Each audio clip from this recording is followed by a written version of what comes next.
Hello friends, कैसे हैं आप सब। I hope you are in well. अपना और अपनी फैमिली का ध्यान अच्छे से रख रहे होंगे। आइए आज हम पढ़ते हैं भूगोल का सेकंड चैप्टर। पिछली वीडियो में हमने पढ़ा था फर्स्ट चैप्टर, जो कि सौर मंडल में पृथ्वी के बारे में पढ़ा था। अब इसमें हम पढ़ेंगे ग्लोब के बारे में, अपनी पृथ्वी के बारे में। ठीक है, अक्षांश एवं देशांतर के बारे में, क्या होते हैं अक्षांश, क्या होते हैं देशांतर, पूरी जानकारी लेंगे इसकी। ओके, तो आइए देखते हैं। हमने पहले चैप्टर में पढ़ा था कि सौर मंडल में पृथ्वी, सौर मंडल के बारे में पढ़ा था, पूरे ब्रह्मांड के बारे में पढ़ा था। यहाँ पर हम पूरी पृथ्वी यानी ग्लोब के बारे में पढ़ेंगे। Okay, let's start now chapter. यहाँ पे पहले बता दिया है कि हमारी पृथ्वी गोलाकार नहीं है, यानी पूरी गोल नहीं है। यह उत्तर एवं दक्षिण पूर्व पर ध्रुवों पर थोड़ी चपटी है। यहाँ पर बोला है कि हमारी जो पृथ्वी है वो पूरी तरह गोल नहीं है। जैसे हमारा कड़ा या हमारा सर्कल होता है वैसा गोल नहीं है। दक्षिण और उत्तर से ये दोनों ध्रुव से थोड़ी सी चपटी है। इस तथा मध्यम में थोड़ी उभरी हुई है। अंडा देखते हैं, अंडाकार है हमारी पृथ्वी। ठीक है, क्या आप कल्पना कर सकते हैं कि यह कैसी दिखाई देती है। इस संबंध में जानकारी प्राप्त करने के लिए हम अपनी कक्षा में सावधानीपूर्वक ग्लोब को देखेंगे। ठीक है, और उसके पृथ्वी के जो लघु रूप हैं, वास्तविक प्रतिरूप हैं, उनके बारे में भी जानेंगे। ओके, ग्लोब जो है वो विभिन्न आकार एवं प्रकार के होते हैं। बड़े ग्लोब जो आसानी से एक स्थान से दूसरे स्थान नहीं जा सकते, और जो पॉकेट में रखने योग्य छोटे ग्लोब या गुब्बारे जैसे ग्लोब जिसमें हवा भरी जा सकती है, आसानी से उसको एक जगह से दूसरी जगह ले जाया जा सकता है। ग्लोब स्थिर तो नहीं होते हैं ना, वो एक दूसरे से दूसरी जगह जा सकते हैं। उसी प्रकार घुमाया जा सकता है जैसे कुम्हार पहिया या लट्टू घुमाता है। हम लोग लट्टू को घुमाते हैं ना, तो वो अपनी जगह पे घूमते घूमते दूसरी जगह जाता है। वैसे ही ग्लोब पर देशों, महाद्वीपों तथा महासागरों को उनके सही आकार में दिखाया जाता है। ठीक है, ग्लोब में हमने देखा है कि पूरी दुनिया को दिखाया जाता है, देशों को दिखाया जाता है, महासागरों को दिखाया जाता है, महाद्वीपों को दिखाया जाता है। ठीक है, और पृथ्वी के समान किसी गोले पर किसी बिंदु की स्थिति का वर्णन करना कठिन है। हम इतने बड़े गोले पर किसी भी बिंदु को पूरी तरह से जानने में बहुत कठिनाइयाँ होती है। ठीक है, अगर हम किसी भी बड़ी चीज़ को जानेंगे तो बहुत सारी कठिनाइयों का सामना करना पड़ेगा, वही बताया यहाँ पर। और इसी पर किसी स्थान की स्थिति कैसी बताई जा सकती है वह देखेंगे, और इसके लिए हमें कुछ बिंदुओं को रेखा एवं संदर्भ की आवश्यकताएं होंगी, वो देखेंगे। ठीक है, हमारी जो पृथ्वी है वो एक सुई ग्लोब में झुकी हुई है। जो हमारी पृथ्वी की एक सुई जो है ग्लोब में झुकी हुई है और झुकी हुई अवस्था में स्थित है। और इसे ही क्या कहते हैं, अक्ष कहते हैं। क्या कहते हैं, यहाँ पे बताया है कि एक सुई ग्लोब में यहाँ पे बोला है एक सुई ग्लोब में झुकी हुई अवस्था में स्थित होती है, जिसे हम क्या कहते हैं, अक्ष कहते हैं। ठीक है, ग्लोब पर वह दो बिंदु जिसमें होकर सुई गुजरती है, उत्तर तथा दक्षिण ध्रुव। हमारे ग्लोब जो है वो दो बिंदु जिसमें से होकर वो गुजरती है, पहला उत्तर एवं दक्षिण ध्रुव ग्लोब को इसी सुई के चारों ओर पृथ्वी की भांति पश्चिम से पूर्व की ओर घुमाया जा सकता है। हम क्या करते हैं, हमारी ये पृथ्वी है, ओके, ये है हमारी पृथ्वी, ओके। यहाँ पर बोला है उत्तरी यानी उत्तर, दक्षिण, पूरब, पूरब, पश्चिम, ठीक है। तो यहाँ पर बोला है कि ये तो हमारे क्या हो गए, ये अक्ष हो गए, हमने पढ़ा था अक्ष हो गए। ये इधर से घूमती है इधर जाती है, ठीक है, इधर से घूमकर इधर जाती है, तो इसी को बताया है, ठीक है। आई होप मैं आपको अच्छे से समझा पा रही होंगी।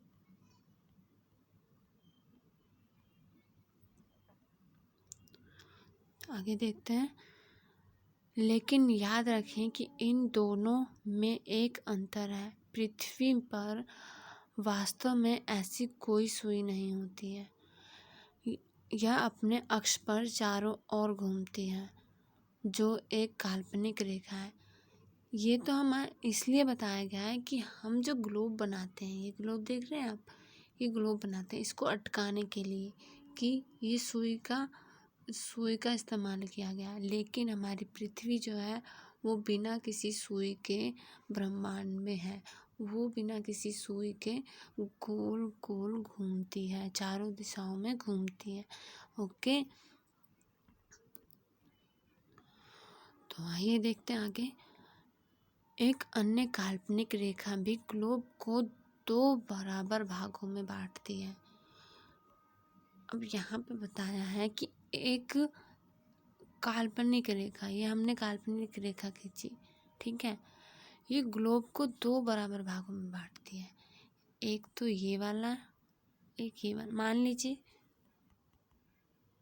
लीजिए हमारी पृथ्वी है, ओके, ग्लोब है हमारा, ये 2 बराबर भागों में बांटती है, पहला दूसरा, ओके। नेक्स्ट देखते हैं, सॉरी,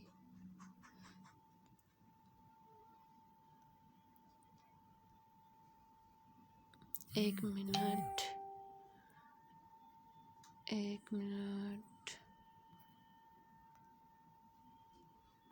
नेक्स्ट पेज, सॉरी।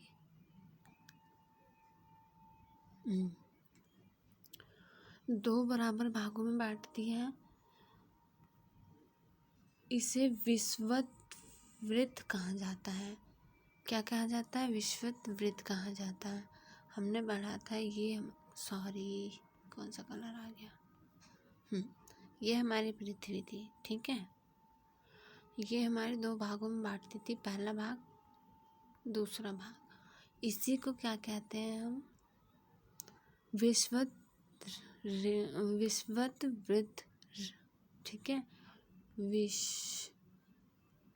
विषुववृत्त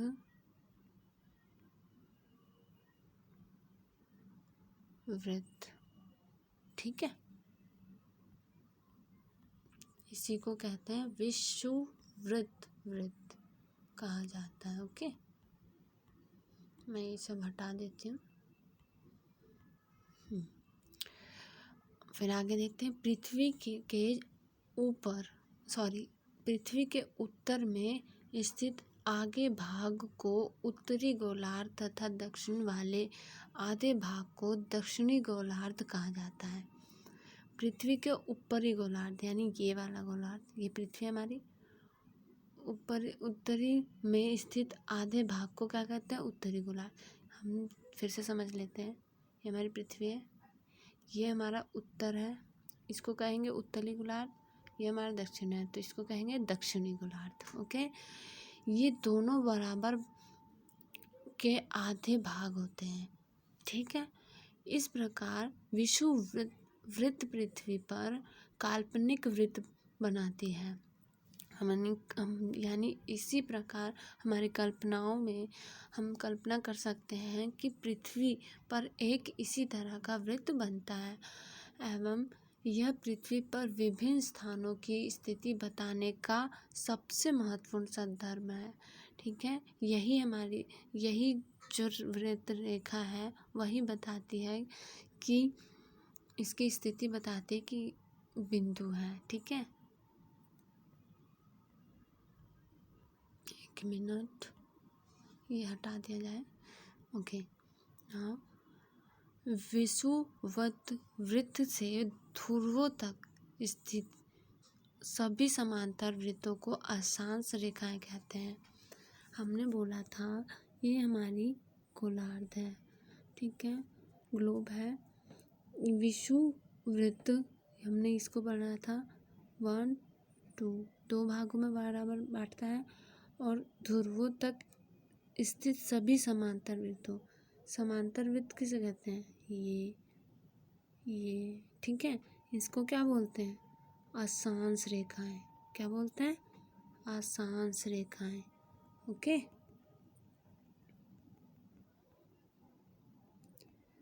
हटा देते हैं। अक्षांश रेखाएं, अक्षांशों को अंश में मापा जाता है। किस में मापा जाता है? अंश में मापा जाता है। इन रेखाओं को अंश में मापा जाता है। विषुववृत्त शून्य अंश अक्षांश को दर्शाती है। किसको दर्शाती है? शून्य अक्षांश को। ठीक है, कहाँ पे थे? चूंकि विषुववृत्त जो है दोनों तरफ ध्रुवों के बीच की दूरी पृथ्वी के चारों ओर से के वृत्त का 1/4 है। यहाँ पे बोला है कि ये जो वृत्त है वो दोनों तरफ ध्रुवों के बीच की दूरी पृथ्वी के चारों ओर के वृत्त का 1/4 है। अतः इसका माप होगा 360 अंश का। ठीक है, 360 अंश का 1/4 यानी 90 अंश। ये हमारा गोलार्ध है। ठीक है, सॉरी, इसको थोड़ा सा इसे बनाते हैं। ये हमारा गोलार्ध है। इसका ये सॉरी पृथ्वी थोड़ा ग्लोब जो है अच्छा नहीं बना है, तो सॉरी। ये हमारा गोलार्ध है। ये हमारे आधे भाग को काटता है 90 डिग्री पे। ठीक है, तो पूरा कितने का होता है? 380 का होता है, तो उसमें से आधा घटा देंगे, मतलब 20 डिग्री हटा देंगे तो 360 हो जाएगा। ठीक है,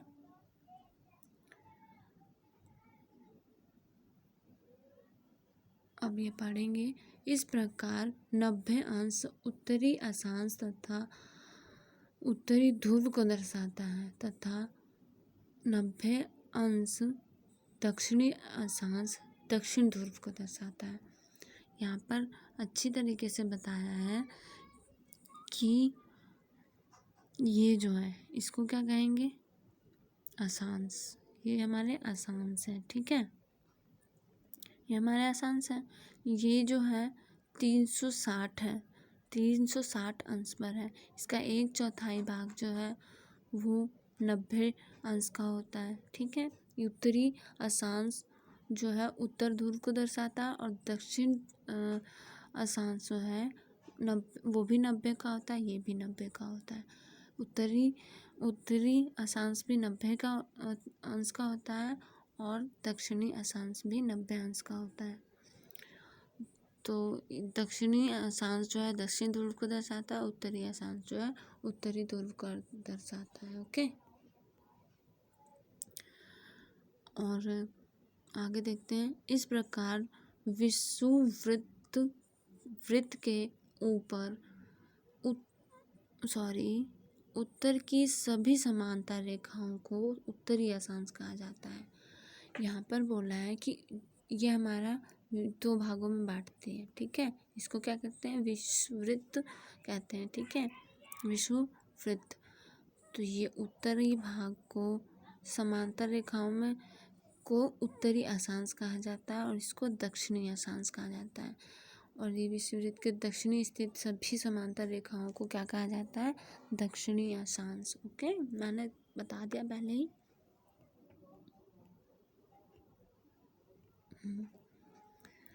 तो इसलिए प्रत्येक अक्षांश के मान के साथ उसकी दिशा यानी उत्तर या दक्षिण को भी लिखा जाता है। अतः इसे उ या द अक्षर से व्यक्त किया जाता है। यहाँ पर हम दर्शा देते हैं, ये उत्तर है, उ बना दिया जाता है, और यहाँ पर दर्शा देते हैं दक्षिण, ये दक्षिण है। इस तरह से दर्शाया जाता है। ठीक है। उदाहरण के लिए महाराष्ट्र में चंद्रपुर एवं ब्राज़ील के बेलो हॉरिज़ॉन्टे दोनों एक ही अक्षांश 20 अंश पर स्थित हैं, लेकिन चंद्रपुर विषुववृत्त वृत्त के 20 अंश पर उत्तर में एवं बेलो हॉरिज़ॉन्टे विषुववृत्त के 20 अंश दक्षिण में है स्थित है। ठीक है।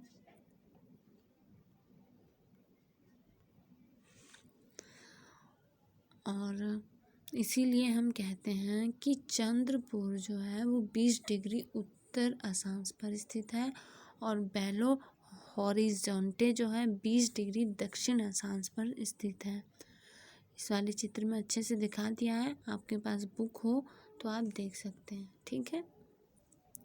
अब यहाँ पर कुछ महत्वपूर्ण अक्षांश के बारे में पढ़ेंगे, अक्षांश रेखाओं के बारे में पढ़ेंगे।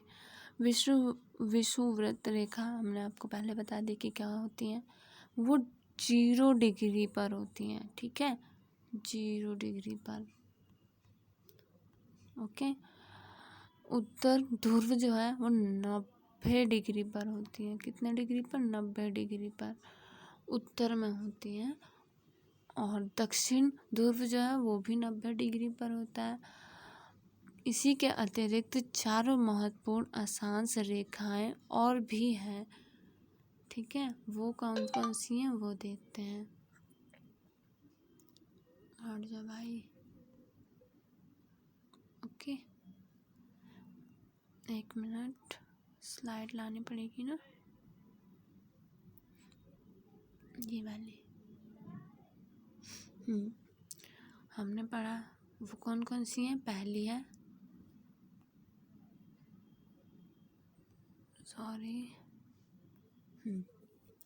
पहली उत्तरी गोलार्ध में जो है वो कर्क रेखा कितने 23.5 डिग्री 23.5 डिग्री उत्तर में है। और दूसरा दक्षिण गोलार्ध में मकर रेखा जो है वो 23.5 डिग्री दक्षिण में। ठीक है।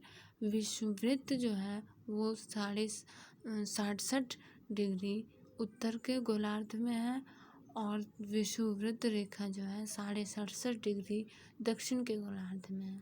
ओके, हमने यहाँ पे बताया ये हमारा गोलार्ध है, इसके उत्तर में कर्क रेखा 23.5 डिग्री, और कर्क रेखा किसे कहते हैं? जो बीचों बीच जाती है। ठीक है, मकर रेखा इसको कहते हैं। आपने उसमें देख लेना, उस चित्र में अच्छे से दिखाया हुआ है। ठीक है, 23.5 डिग्री 23.5 डिग्री उत्तर और दक्षिण में। ओके। अब हम पढ़ेंगे, हमने पहले पढ़ लिया ये वृत्त अक्षांश ये सब क्या होता है। ठीक है, विषुववृत्त क्या होते हैं, किसे बोलते हैं, और दक्षिणी गोलार्ध, दक्षिणी अक्षांश, इन सब चीज़ों के बारे में जाना। ठीक, अब हम जानेंगे पृथ्वी के ताप कटिबंधों के बारे में। ठीक है, कर्क रेखा एवं मकर रेखा के बीच के सभी अक्षांशों पर सूर्य वर्ष में एक बार दोपहर में सिर के ठीक ऊपर होता है। हमारी कर्क रेखा, हमारा भारत भी कर्क रेखा पर जाता है यहाँ पर। ठीक है, सॉरी भारत नहीं बना पाई, ये ऐसे। ठीक है, ये हमारा गोलार्ध है, इस तरह से जाता है, ये कर्क रेखा पर जाता है। तो यहाँ पर बोला है कि ठीक दोपहर के समय हमारा सूरज जो है वो हमारे सर के ऊपर होता है, 12 बजते हैं उस टाइम पर, ठीक है, दोपहर के टाइम पे। इसलिए इस क्षेत्र में सबसे अधिक ऊष्मा प्राप्त होती है। उस टाइम पर उस क्षेत्र में सबसे अधिक ऊष्मा प्राप्त होती है, उसे हम क्या कहते हैं, उष्ण कटिबंध, ठीक है। कर्क रेखा एवं मकर रेखा के बीच, ये कर्क रेखा है, मकर रेखा हमारी कहाँ जाती है, यहाँ, और ऊपर से भी जाती है, ठीक है। तो यहाँ पर बोला है इन दोनों के बीच सभी अक्षांशों पर, ये हमारे अक्षांश रेखाएं होती हैं, है ना, हमने बताया था ना, अक्षांश पर सूर्य वर्ष में एक बार, एक साल में एक बार दोपहर में सिर के ठीक ऊपर होता है, ठीक है। इसलिए इस क्षेत्र में सबसे अधिक ऊष्मा प्राप्त होती है और इसे ही हम क्या कहते हैं, उष्ण कटिबंध। ओके, आगे बढ़ते हैं। याद रखिएगा उष्ण कटिबंध किसे कहते हैं, इम्पोर्टेंट है। आगे बढ़ते हैं। कर्क रेखा तथा मकर रेखा के बाद किसी भी अक्षांश पर दोपहर का सूर्य कभी भी सिर के ऊपर नहीं होता। ऑब्वियसली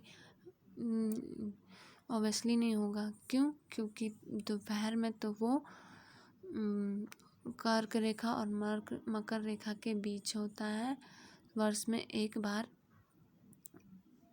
दोपहर के समय, ठीक सर के ऊपर।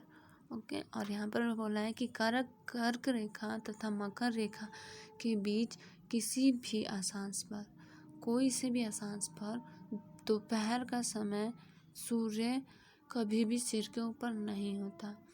ध्रुव की तरफ सूर्य की किरणें छितरी होती हैं, मतलब इधर उधर बिखरी होती हैं। ओके, और इसी प्रकार उत्तरी गोलार्ध में कर्क रेखा एवं उत्तर ध्रुव वृत्त तथा दक्षिण गोलार्ध में मकर रेखा एवं दक्षिण ध्रुव वृत्त के बीच वाले क्षेत्रों का तापमान जो है वो मध्यम रहता है। वहाँ पर ज़्यादा ऊष्मा नहीं आ पाती है ना, वहाँ पर ज़्यादा ऊष्मा नहीं होती है, तो वहाँ पर मध्यम रहता है, ना ज़्यादा ठंडा रहता है ना ज़्यादा गर्म रहता है। तो इसी को हम कहते हैं शीतोष्ण कटिबंध। किसे कहते हैं? शीतोष्ण कटिबंध। क्या कहते हैं? रिपीट करो, शीतोष्ण कटिबंध। ओके, अब हम पढ़ेंगे आगे। उत्तरी गोलार्ध में उत्तर ध्रुव वृत्त एवं उत्तरी ध्रुव तथा दक्षिण गोलार्ध में दक्षिण ध्रुव वृत्त एवं दक्षिणी ध्रुव के बीच के क्षेत्र में ठंड बहुत होती है। यहाँ पर बोला है कि हम पहले ग्लोब बना लेते हैं। ओके, ये है हमारा ग्लोब। उत्तरी गोलार्ध हमारा ये था, दक्षिणी गोलार्ध हमारा ये था, ठीक है।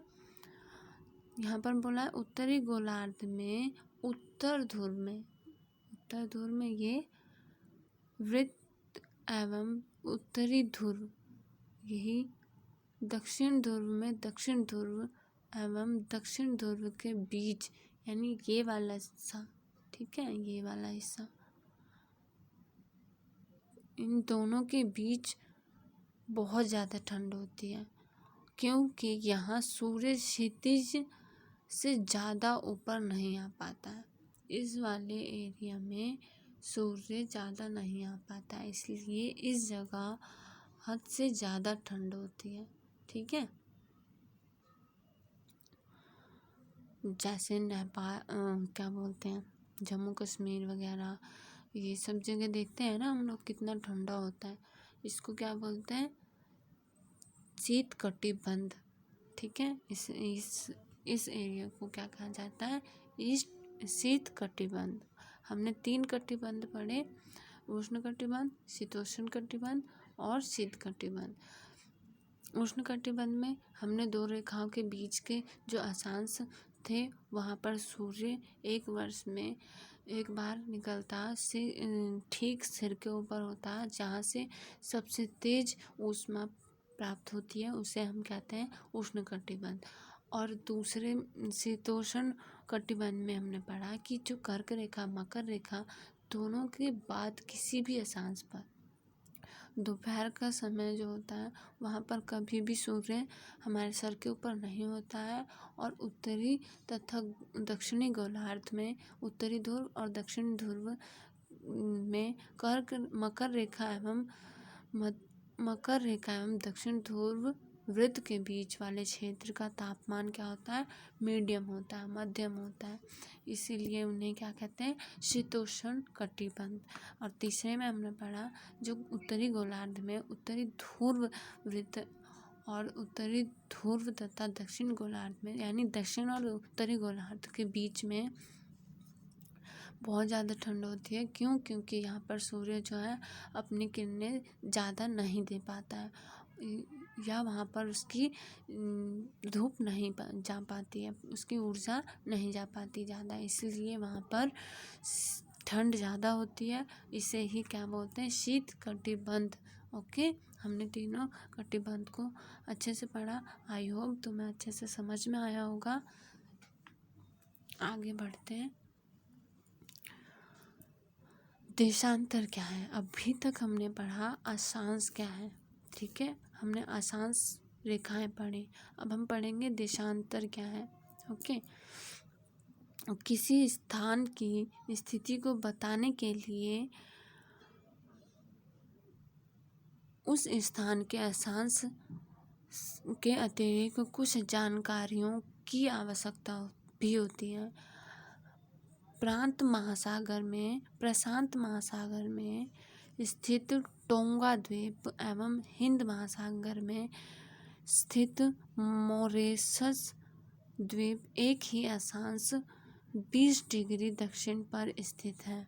उनकी सही स्थिति जानने के लिए यहाँ पता करना होगा कि उत्तरी ध्रुव तथा दक्षिणी ध्रुव से जोड़ने वाली संदर्भ रेखा से पूर्व या पश्चिम की ओर इन स्थानों की दूरी कितनी है। इन दोनों के बीच की दूरी मापने के लिए हमें जोड़ना होगा। इन संदर्भ रेखाओं को देशांतरीय यामोत्तर, आगे देखते हैं क्या बोलते हैं ये भाई साहब।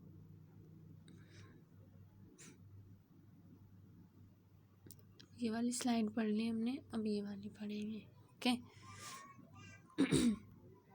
सॉरी, यामोत्तर कहते हैं, सॉरी एक मिनट, हमने पढ़ी थी ये वाली स्लाइड, है ना। तो यहाँ पर बोला था कि प्रशांत महासागर में स्थित टोंगा द्वीप एवं हिंद महासागर में स्थित मॉरिशस द्वीप एक ही अक्षांश पर स्थित है 20 डिग्री दक्षिण में, ठीक है। हमने ग्लोब में देखा, अभी करते हैं। ग्लोब में देखा था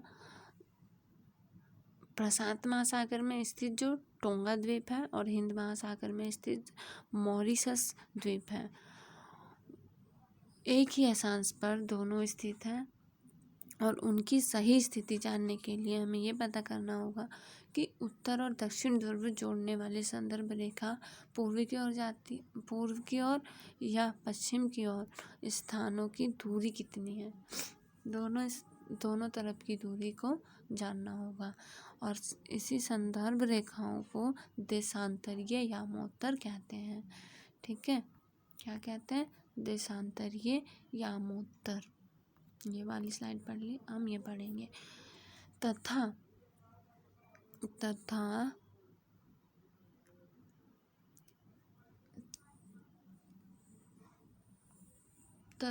उनके बीच की दूरी को देशांतर के अंशों में मापा जाता है, ठीक है। उनके बीच की दूरी को देशांतर के अंशों में मापा जाता है। प्रत्येक अंश को मिनट तथा मिनट को सेकंड में विभाजित किया जाता है और ये अर्धवृत्त है तथा उनके बीच की दूरी ध्रुवों की तरफ बढ़ने पर घटती है। उनके बीच की दूरी जो है बढ़ने पर घटती है एवं ध्रुवों पर शून्य हो जाती है। अब जब अपने ध्रुव पर जाती है तो वो शून्य हो जाती है, जहाँ सभी देशांतरीय यामोत्तर आपस में मिलती हैं। ठीक है, सभी देशांतरीय यामोत्तर जो है वो आपस में मिलते हैं जाकर। ये हमारा ग्लोब है, हमने पढ़े, ये हमारी कर्क रेखा है, ये हमारी अक्षांश है, हमारे क्या है अक्षांश है। हमने ये पढ़ लिया। अब हम पढ़ेंगे देशांतर। ये हमारा देशांतर रेखा है, ये हमारा केंद्र मान सकते हैं। ठीक है, ये हमारा उत्तर, ये हमारा दक्षिण। ठीक है, उत्तर दक्षिण। इसको हम क्या कहेंगे, ये इस तरह से जाती हैं। ठीक है, इस तरह से ये जाकर एक जगह मिल जाती हैं, जीरो पर मिलती हैं। ओके, आई होप मैं आपको अच्छे से समझा पा रही होंगी। आगे बढ़ते हैं। देशांतर रेखाएं तो आपको पता चल गई ना किसे कहते हैं। ठीक है, तो इन्हें हम देशांतरीय यामोत्तर कहते हैं या देशांतरीय रेखाएं कहते हैं। अब अक्षांश रेखाओं से भिन्न सभी देशांतरीय यामोत्तरों की लंबाई समान होती है। इन सब की लंबाई जो है वो एक समान होती है। ठीक है, ये जाकर इधर मिलते हैं, इन सब की लंबाई एक समान होती है। इसीलिए इन्हें सिर्फ मुख्य संख्याओं में व्यक्त करना कठिन था। तब सभी देशों ने निश्चय किया कि ग्रीनिच, जहाँ ब्रिटिश राजकीय वेधशाला स्थित है, ये ग्रीनिच जो है वो एक जगह का नाम है। ठीक है, जो कि ब्रिटिश राजकीय वेधशाला है और वहाँ पर है, से गुजरने वाली यामोत्तर से पूर्व और पश्चिम की ओर गिनती शुरू की जाती है। यहाँ पर आप देख रहे होगे जीरो। ठीक है, ये हमारा देशांतर रेखा है, यहाँ से सबकी शुरू की जाती है। ठीक है, इस तरह से।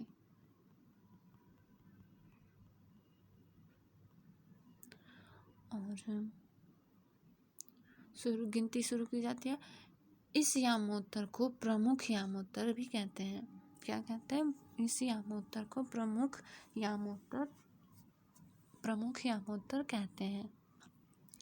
इसका मान जो है वो 0 डिग्री देशांतर होता है, 0 डिग्री देशांतर होता है तथा यहाँ से हम 180 डिग्री पूर्व तथा 180 डिग्री पश्चिम तक गणना करते हैं। ये हमने बताया था 180 कितना होता है 360। ठीक है, ये 180 इधर जाता है, 180 इधर, इसकी गणना करता है। ठीक है, ये प्रमुख यामोत्तर तथा 180 यामोत्तर मिलकर पृथ्वी को 2 समान भागों, पूर्व गोलार्ध एवं पश्चिम गोलार्ध में विभक्त करते हैं। पहले हमने पढ़ा था उत्तरी गोलार्ध में विभक्त करते हैं, उत्तरी, और अब हम पढ़ेंगे उत्तरी और दक्षिण में, और अब करेंगे पूर्व और पश्चिम में। ओके,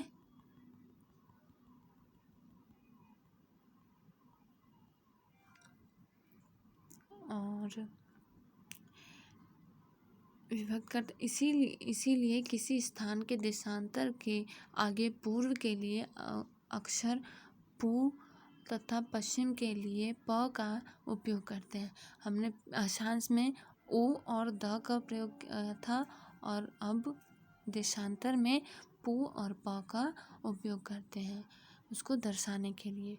यह जानना रोचक होगा कि 180 डिग्री पूर्व और 180 डिग्री पश्चिम यामोत्तर एक ही रेखा पर स्थित है। जी हाँ, बिल्कुल स्थित है। ठीक है, देखते हैं वो कैसे। अब ग्लोब पर अक्षांश रेखाओं एवं देशांतरीय यामोत्तरों के द्वारा बनी ग्रिड को देखो। अगर आपको ये थोड़ी वैसा है जो आपको बताया चित्र के बारे में। हमारा ग्रिड ये है, इसको देख लेंगे आप लोग बुक में। और किसी स्थान के अक्षांश एवं देशांतर की सही जानकारी हो तो ग्लोब पर आप उस स्थान का पता आसानी से लगा सकते हैं। अगर हम अच्छे से जानना चाहें और ज़्यादा तो हम ग्लोब को अपने साथ रखकर उसमें देख सकते हैं। ठीक है, उदाहरण के लिए यहाँ पर सारे उदाहरण बताए हुए हैं, तो इसको ये हमारे लिए ज़्यादा इम्पोर्टेंट नहीं है। हम आगे बढ़ते हैं। हमारा ये स्लाइड हो गया, अब हम ये वाला स्लाइड पढ़ेंगे। ठीक है, देशांतर और समय।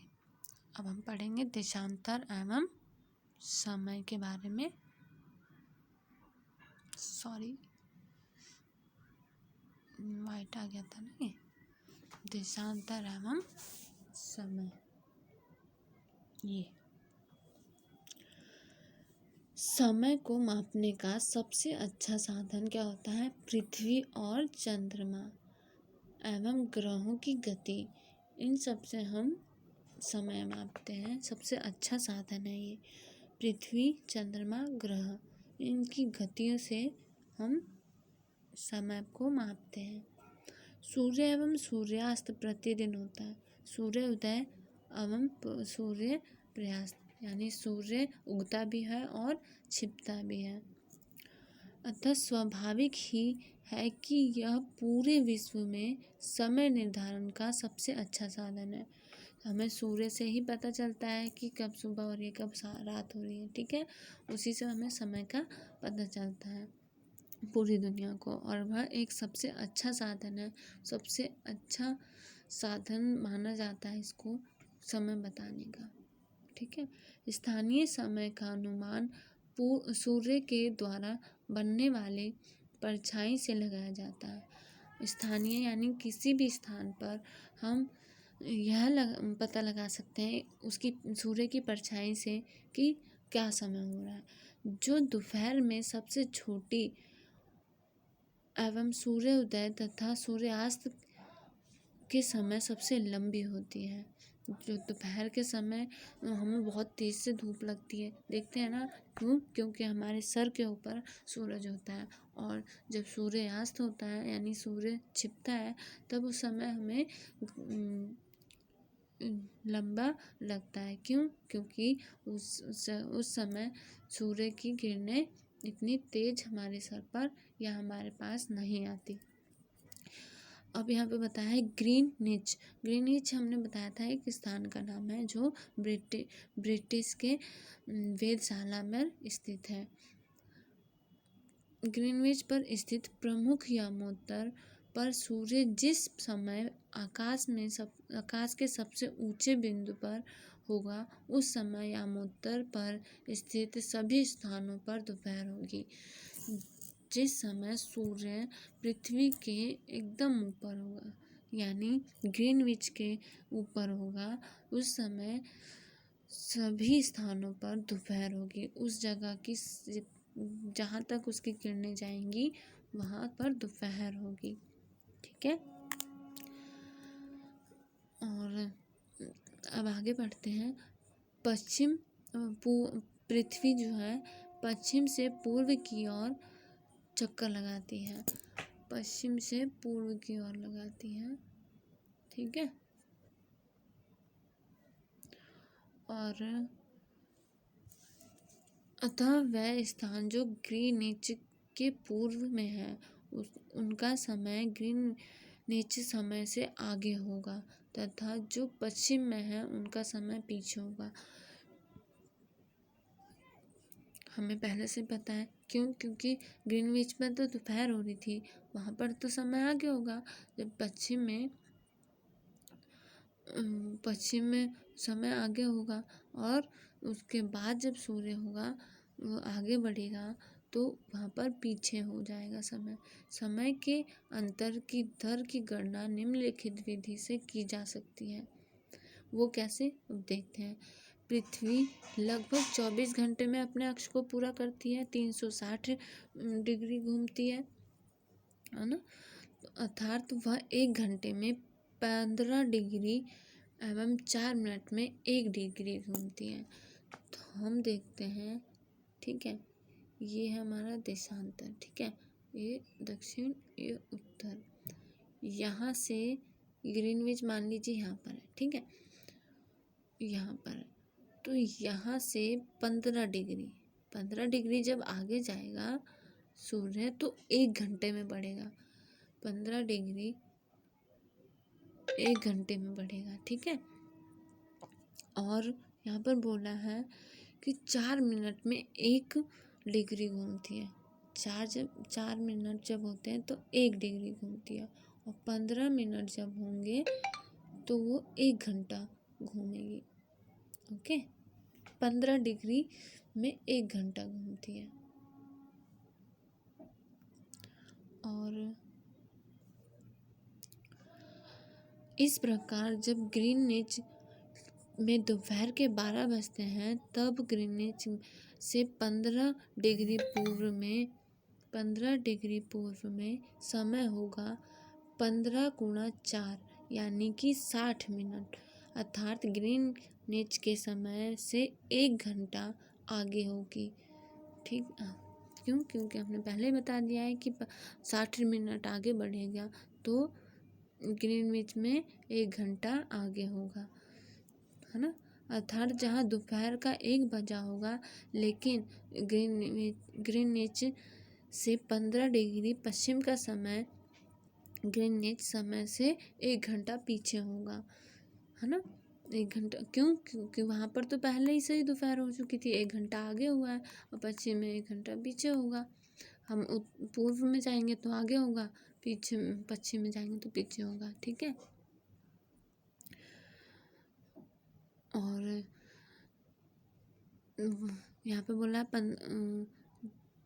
जब 1 बज रहा होगा ग्रीनविच में, जब 1 बज रहा होगा तो 15 डिग्री पश्चिम का समय ग्रीनविच के समय से 1 घंटा पीछे होगा, वहाँ सुबह के 11 बज रहे होंगे। इसी प्रकार जब ग्रीनविच का पर दोपहर के समय 12 बजे होंगे उस समय 180 डिग्री पर मध्य रात्रि होगी, यानी रात के 12 बज रहे होंगे, है ना। आई होप अच्छे से समझ में आया होगा आपको समय और देशांतर। अब तो आप अच्छे से समझ सकते हैं हमारा भारत का समय जो हमारा देशांतर है वो वहाँ से 5.5 घंटे आगे है 5.5 घंटे बाद हमारा यहाँ सूर्य आता है, ठीक है। 5.5 घंटे लगते हैं, यानी 172 7.72 नहीं, हाँ शायद 5.5, हाँ 5.5 डिग्री, सॉरी वो कॉल आ गया था। अब हमने पढ़ लिया, अच्छे से आपको समझ में आया होगा कि किस तरह से टाइम को हम देख पाते हैं कि इस देश में इतना बज रहा है, इस देश में इतना बज रहा है, ठीक है। हमारे देश में जब 12 बज रहा होता है तो रात के 12 बज रहा होता है, तो दोपहर के 12 बज रहा होता है अमेरिका में, देखा है ना आपने, ठीक है।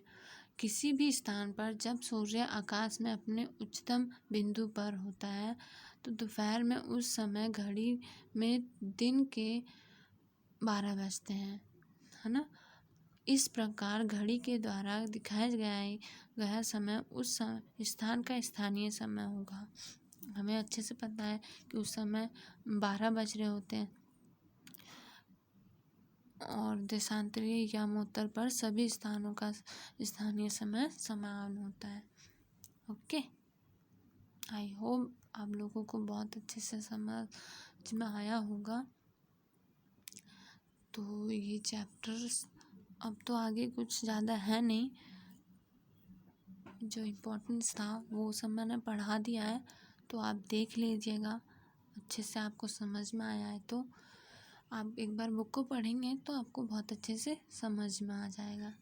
ठीक है, तो वीडियो अच्छी लगी हो तो वीडियो को लाइक कीजिए, शेयर कीजिए और आगे अपने जीवन में बढ़ते रहिए, पढ़ते रहिए, बढ़ते रहिए। Thank you so much.